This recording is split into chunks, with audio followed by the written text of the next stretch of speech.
Здравейте, уважаеми слушатели, вие сте с новото издание на ТехХабер. Аз съм вашия водещ Ники. И вашият ко-водещ Майя. И днес сме ви подготвили няколко доста интересни новини. Първо ще си поговорим малко повече за Green темата, Green тематиката, която повдигнахме предния път с Apple.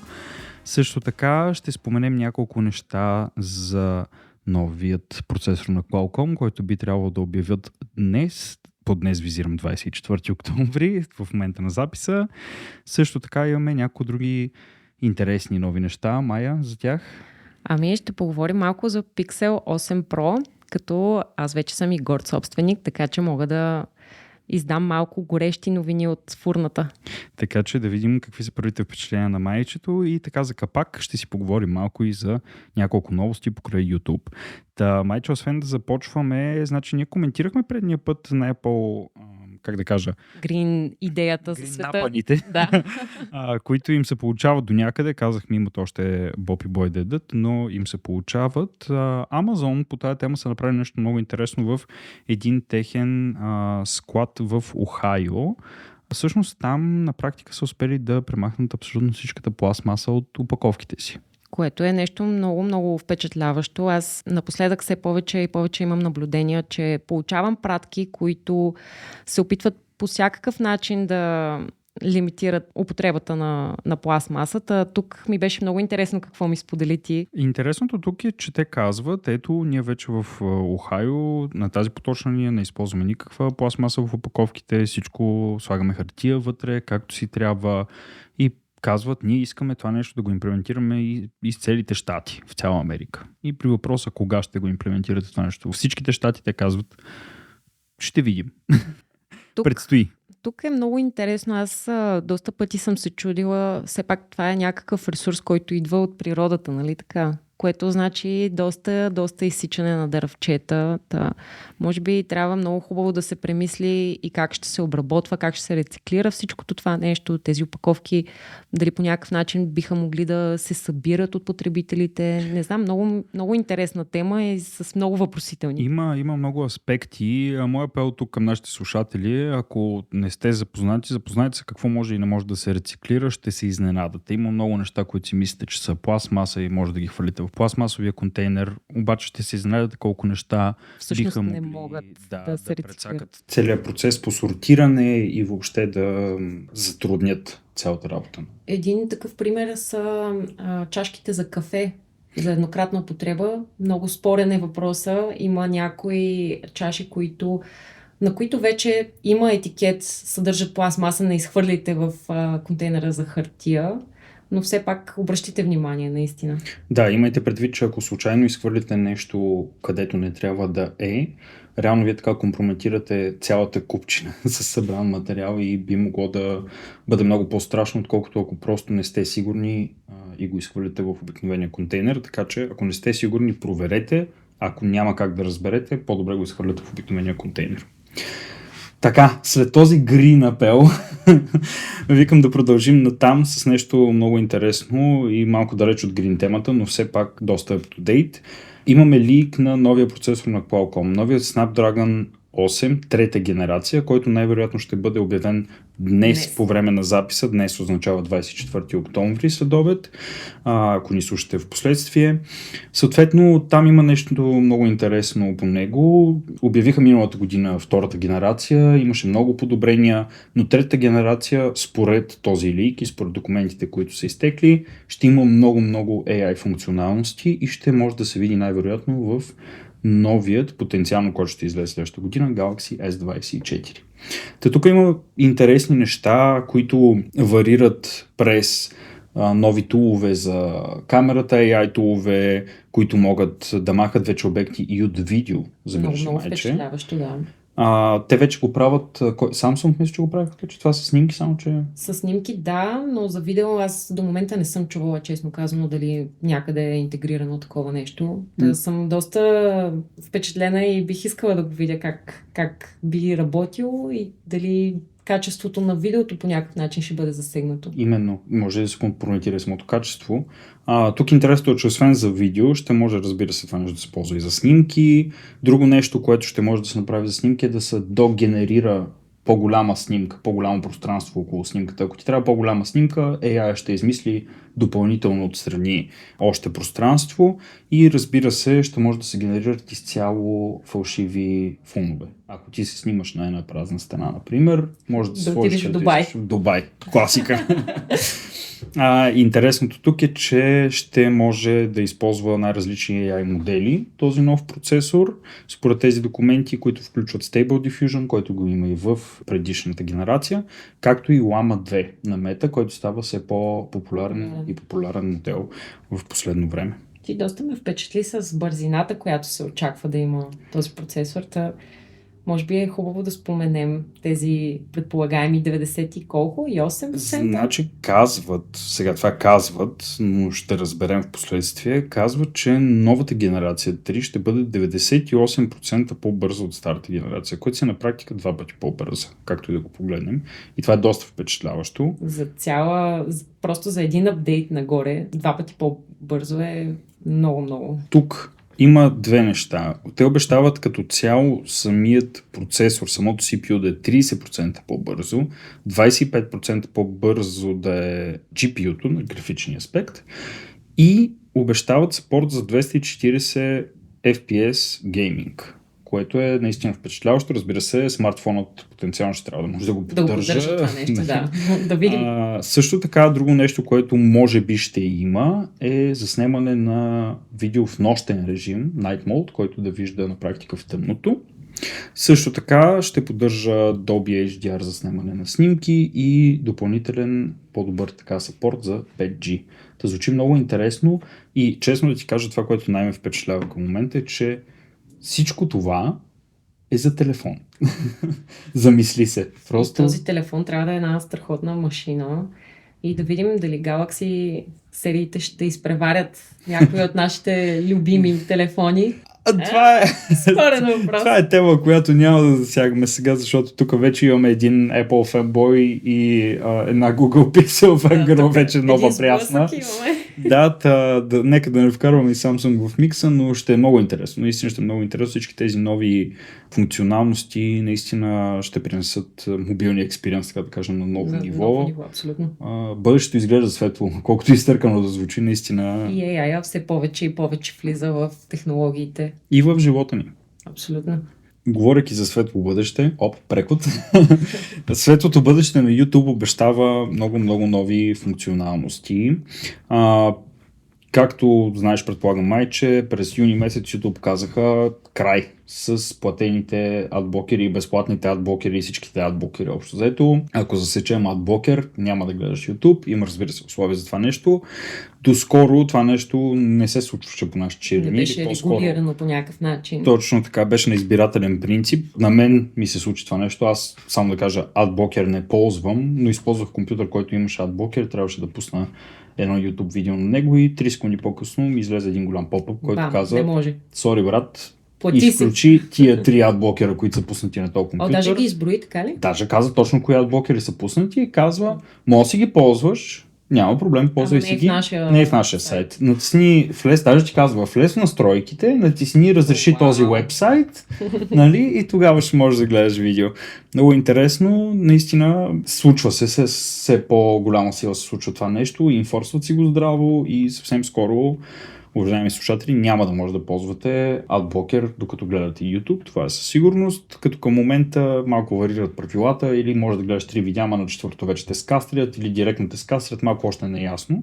Аз съм доста впечатлена, че чак сега навлиза това нещо за следенето на адблокерите, тъй като това е една от най-големите функционалности и предимства на премиум акаунта, че нали, можеш да гледаш видеа без да бъдеш прекъсван от реклами и така нататък, да слушаш музика с заключен екран на телефона. Та съм доста изненадана, че чак сега навлиза това нещо, имайки предвид колко много спам сайтове вече проверяват и следят за това дали ти е включена адблокерата. Голяма платформа като YouTube чак сега да навлезе това нещо, съм доста изненадана. Може би гледната точка е, че вижте сега бутаме YouTube Premium, сабскрайбвайте се, записвайте се, плащайте ни и в един момент хората вече стига някакъв пик на записване на плащане и си казват, окей, това е Трябват един ни още начин, хора. трябват ни още хора, това е един така доста полезен начин да се случи това нещо и си действат. Това не е единствения нов фичър на YouTube. Да. Може би малко негативно започнахме, Така, но... влязохме с краката, да, но има доста хубави неща в YouTube, нови, които предстоят. На първо място, това е за контент креаторите от вас. Всеки път, който кажете лайк и subscribe думите, в самото видео вътре, да уточним. Subscribe бутона ще се анимира по един много интересен начин. YouTube ще прихваща тези думи и съответно ще дава едно такова visual cue, една подсказка на зрителя, който гледа, да натисне subscribe бутона. Така че, разбира се, това ще има ограничения. Няма да може да казвате 16 пъти във видеото subscribe. То да свети като коледна елха постоянно. Има ограничения. Сега, какви са тези ограничения, още не се знае съвсем. Предполага се, че ще бъдат от сорта на през 3 минути, максимум 3 пъти на видео ще можеш да го кажеш, всякакви такива неща, но предстои да видим. Но е много интересно наистина, като кажеш думата и subscribe бутона, така си се цъква, блести, огражда се и всякакви други такива. Аз точно като фронтенд девелопер ми е доста интересно как точно ще бъде имплементирано това нещо. Наистина очаквам да го видя, но все ще си остава чуденката как точно са измислили да го направят и какво решения са сглобили. Да видим, предстои да видим някои други от новите така фичъри, които предстоят, са Stable Volume, наречен фичър, който ще позволява, както са в повечето стрим платформи вече има за музика, да държи едно ниво на звук, да не е прекалено силно или прекалено слабо следващото видео, което си пускаш. Също така, както вече може и в TikTok, потенциално ще може и в YouTube, да задържаш екрана в единия ъгъл, за да може да се пуска с 2 по-скорост. 2 пъти по-бързо да върви видеото. Това е интересно как ще го направят. Аз, доколкото си спомням в момента, ако кликнеш 2 пъти много бързо и превърташе видеото с 10 секунди. Точно така, нещо да. такова беше. И може би идеята е, че просто ако го задържиш, то директно ще тръгне на 2 по-скорост. Да видим как ще го имплементират. Наистина, както ти спомена, и от фронтенд гледна точка ще е интересно. Също така, нещо, което беше досега достъпно само чрез допълнителни third-party приложения, ще може да си заключваш тъча на екрана, за да можеш докато гледаш да не натискаш случайно някакви неща, което интересна функция, защото това ще позволява на хора, които досега, нали, както знаете, YouTube, ако нямате платен YouTube, не може да си заключи телефона, което ще позволява на практика на хората с отключен телефон да си го държат в джоба, да си слушат неща, но да видим. Може и за това да има някакъв workaround, но... Да, това е интересно. Не се бях замисляла. Той в джоба ще можеш доста неща да кликаш без да искаш, евентуално. Да, но сигурно ще улесни хората, които отказват да си платят за YouTube, опорито до последно. Друго нещо, казва потенциално, че ще слеят Library таба с U таба, така наречен, който ще е нов. Не съм много сигурна дали е готино. Аз, честно казано, като направиха големия редизайн на мобилното приложение, малко се пообърках и си казах, о боже, къде са ми плейлистовете. Такива промени визуални, по принцип, съм малко по-скептична за тях, ама да видим какво ще предложат. Да, идеята е, че те ще хванат Library таба, ще хванат Account Page и ще ги смесят в един нов, както казах, U-Tab ще се нарича, който е както е For You Page, нали, в други такива популярни социални мрежи. Ще може да се търси за песен, както можеш и в Google в определени локации и начини да търсиш чрез наникане на песента или припяване. Също... Между другото това работи, знаеш ли, налагало ми се и после си казвам, леле, колко нелепо звуча, пея някаква песничка, обаче ми намери песента и беше много готино, така че има ефект от такава функционалност. Потенциално ще го има също нещо и в YouTube скоро, като разбира се, казва, че до няколко седмици би трябвало да го има на Android. Също така ще бъде подобрено и цялостното усещане и преживяване на смарт телевизори според YouTube. Да видим. Да, то може би много зависи от машината, дали съпортва цяло апдейти, тъй като Android телевизорите малко по-бавничко се случват там нещата с апдейтите. Да. Само малко. Както се казва на английски, without further ado, майче, да минем към основният така момент от днешния Теххабер. И това е, преди път ви обещахме, че майчето като се добере до новия Pixel, съответно и до Pixel Buds, нали така се казваха. Pixel Buds 2 Pro. Pixel Buds Всъщност 2 съм Pro, сигурна, извинявам да. се, така, но обещахме, че като се добере майчето до тях, ще има ревю на живо в Хабера. Та добра се. Телефонът е тук при нас, слушалките са тук Слушалките при също. нас. Аз, Ники, специално за теб донесох и двете опаковки. Говорейки за грин неща, опаковките са много интересни. Разбира се, тези от вас, които ни гледат в YouTube, освен да ни слушат, ще видите и снимки на всичко това. Но самите опаковки са много интересни, много така минималистични, много пиксел са опаковките, така да кажем. Аз особено впечатлена бях от опаковката на слушалките и начина, по който бяха избрали да сложат тапичките. Да. Много интересно. Много интересно сложени. Опаковка. Вие виждате в момента на екрана си тези от вас, които ни гледат в YouTube канала. Много интересна такава малка цилиндрична хартиена опаковчица, вътре скрита така тайничко в самата кутия. Като цяло, както споменахме, много минималистичен пекеджинг, много изчистено е всичко. Много Apple-ско, но по-сладко, така да кажем.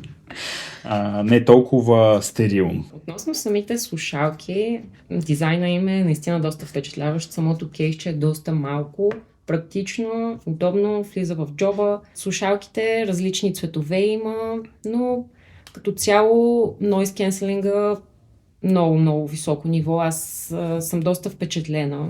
Въпреки че минавам от слушалки без noise cancelling, тук направо главата ми се втрещи. Не знам, може би трябва някой човек, който има опит с такъв тип слушалки, да каже дали е достатъчно добър.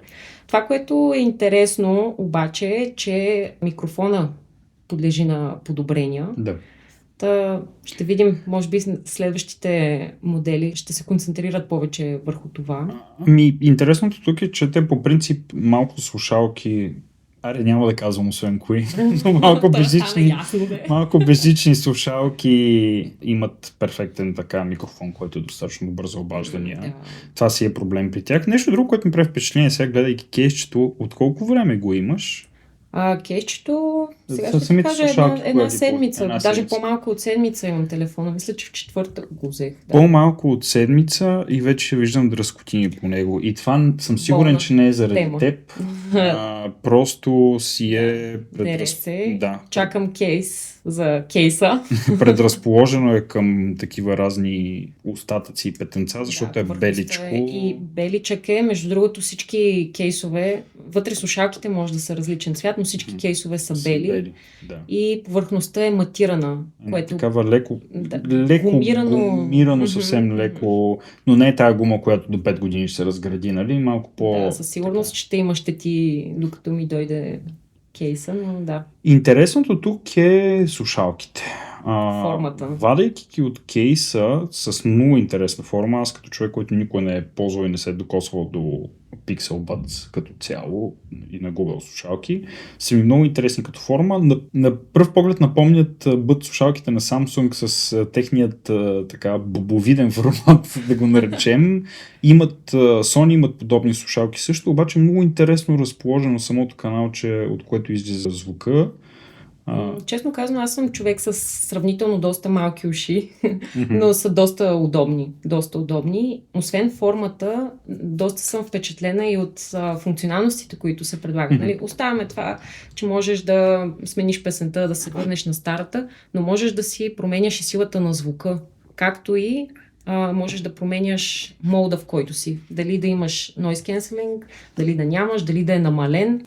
Тези неща доста ме впечатлиха. Това буквално става с специфично плъзгане по самите слушалки. Имат си като повечето такива бъдове доста... с noise cancelling, имат движения, които да ги ползваш, което активират, е да. Добре, оставаме слушалките за момент на страни. Те са доста интересни. Тук между другото ти ми спомена нещо интересно преди да започнем записа, че нещо те притеснява живота на батерията малко. Да, ще видим какво ще се случи с батерията. Аз по принцип мотивацията ми да използвам такива слушалки са това, че бягам на дълги разстояния и за мен музиката е от изключително значение. Предните ми слушалки издържаха едва 3 часа и 20 минути някъде. Та ми е интересно тук какво ще се предложи. Имаме 1 час. За 1 час работа бяха паднали с около 10% без noise cancelling.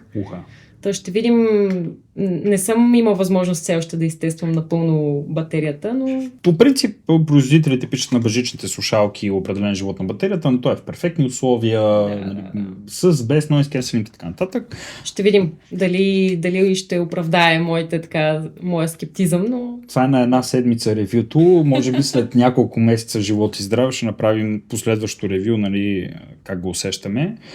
Да минем на телефона обаче. Интересно за телефона тук, аз по принцип нямам много досег с пиксел устройствата. Какво има в кутията, майче? Значи имаме SIM tool, който си е за изваждане на слота за SIM карта. Имаме какво кабел? Имаме Type-C двете страни, т.е. може да бъде използван телефона, когато го свържеш заедно с друго устройство, може да използваш батерията на самия телефон като външна батерия за другото устройство. Тоест, примерно кейса мога да си го заредя с телефона. Супер. И нещо много интересно, което въобще не е често срещано. Да, един адаптер много интересен. Един адаптер от USB-A към USB тип C.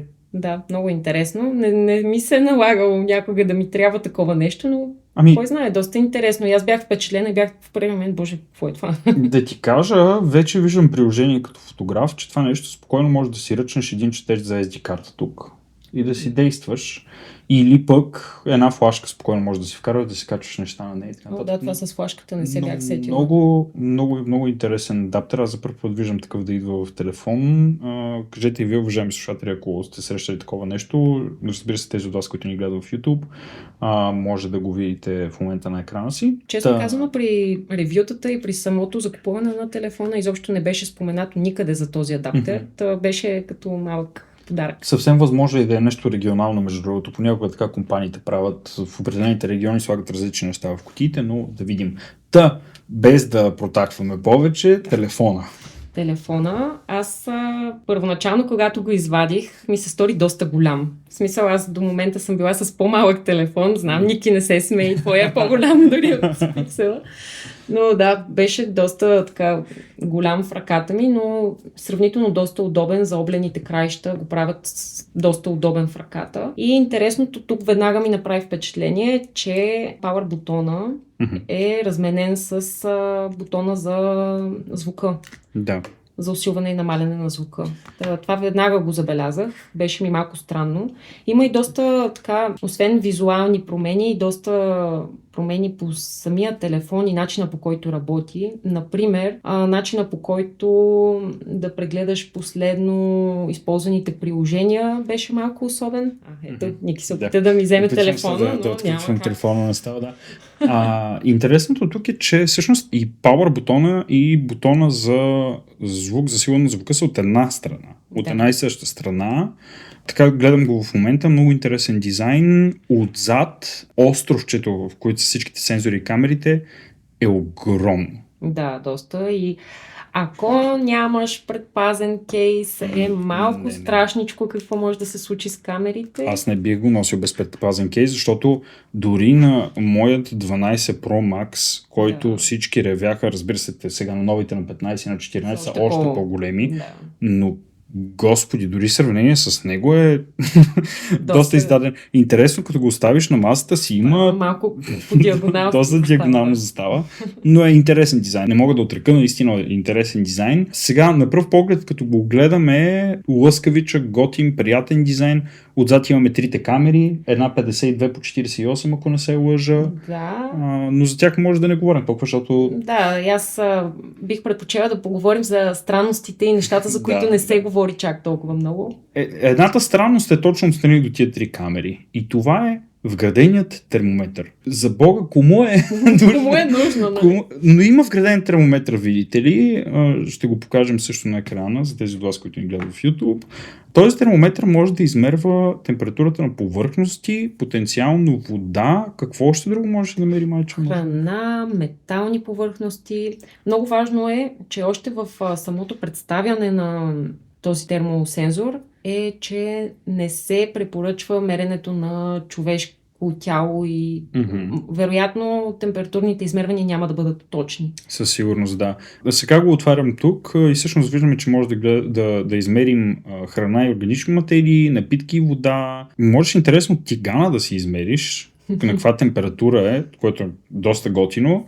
Керамика, стъкло, матиран метал и лъскав метал, имаш гума и пластмаса, тъкани може да измерваш различни, като памук, например, дърво и стени и прозорци. Това е много интересно. Доста интересно. Аз, честно казано, вчера беше първия път, в който реших да използвам този термометър и се опитах да си измеря храната, която току-що беше излязла от фурната. За съжаление, не беше, според мен, много правилно измерването. Беше 32 градуса, а нещото вътре вреше.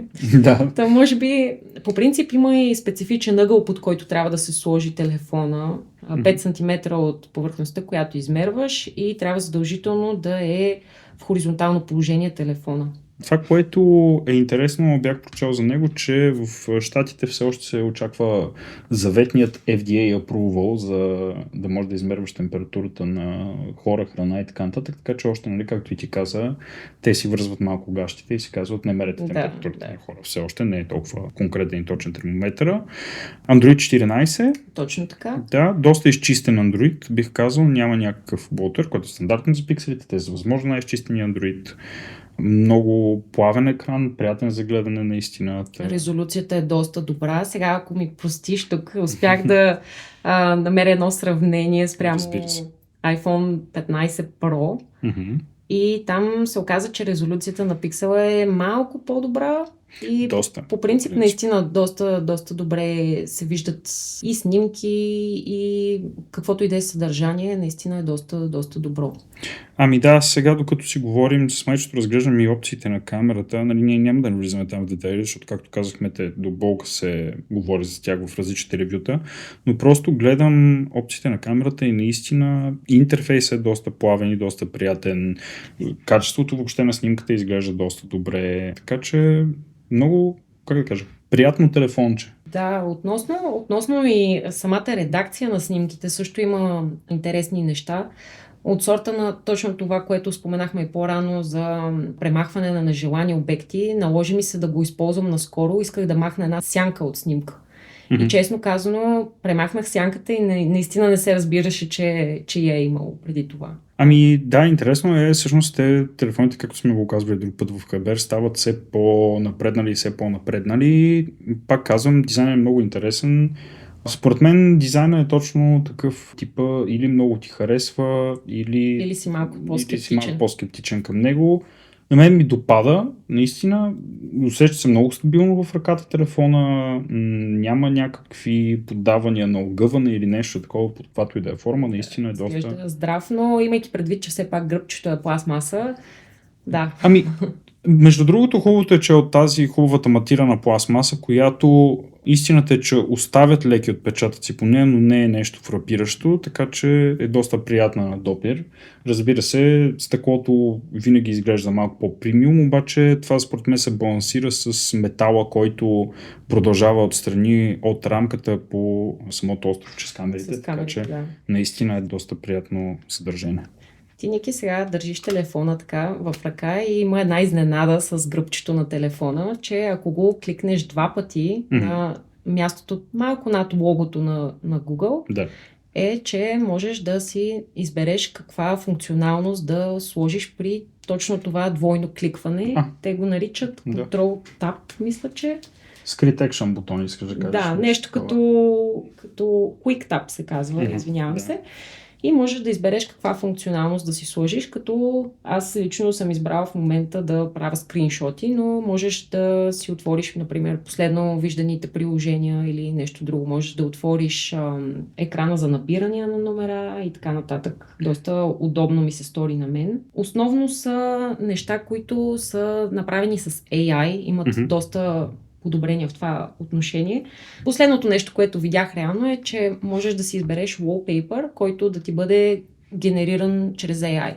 Влизаш в настройките, казваш искам да си смена wallpaper и му казваш генерирай ми нещо. И то изписва едно изречение с нещо, което очевидно е генерирано с AI. Да. и можеш да посочиш дума, която при кликването на тази дума, това ще ти е детайла на генерираната картинка. Това беше много интересно, впечатляващо за мен, не знам, доста интересно. Можеш да си избереш и стилове, като рисунка направено или като снимка, доста интересно. От към Accessibility гледна точка имаме функционалност Live Caption, която при повиквания, например, когато ти ми се обадиш, мога да я включа тази настройка, ти автоматично ще бъдеш информиран, че е включена тази настройка и всяка дума, която кажеш ти, аз ще я виждам като надпис на моя телефон. Това е много яко. Много готино. Има го направено това нещо, освен за разговори, за видеа, за рекординги. И също така това прави възможно и да търсиш по ключова дума. Тоест този текст ще го имаш след това и можеш да търсиш по ключова дума, което може би за журналистите би било доста... Много удобно, да. Ти спомена преди да започнем записа също, че освен това имаш и опцията вече с командата Hey Google да не я казваш реално. Можеш и директно да казваш някои команди вече. Доста интересно. Това е, например, когато си включил някаква аларма сутрин и звъни ти алармата, обаче ти си толкова умрял, искаш да спреш телефона и да спреш всякакъв шум. Просто казваш му снуз или стоп и автоматично това ти изключва алармата. Същото важи и за таймер, ако си включил. И също така и за повиквания. Можеш да затвориш, да вдигнеш или да включиш silent mode. Доста интересно, доста удобно. Все още не съм го изпробвала, но ще го изпробвам със сигурност. Майче, това да ти е, може да го пробваме след там няколко месеца вече ползване, да си кажеш по-задълбочените впечатления, дали има нещо, което би променила, дали нещо ти харесва повече. Благодаря ти, че донесе и слушалките, и опаковането, и въобще телефона, наистина много приятни устройства. Викам да приключваме. Този път сме малко по-обширни от към теми, но беше доста интересно. Обещахме ревю на Пиксела, дадохме ревю на Пиксела. Генерално позитивно, да не остане с такова впечатление. Казахме и някои не толкова впечатляващи неща, но генерално страхотна машина. Надявам се да ти остане положителното впечатление месеци по-късно след ползване. Благодарим ви за вниманието, уважаеми слушатели. Както винаги, разбира се, не забравяйте да коментирате вашите любими новини, споделете вашето мнение по темите, за които говорихме. И както винаги, майче, какво? Бъдете и следващия път с Tech Haber. За да си имате хабер. Чао от нас. Чао.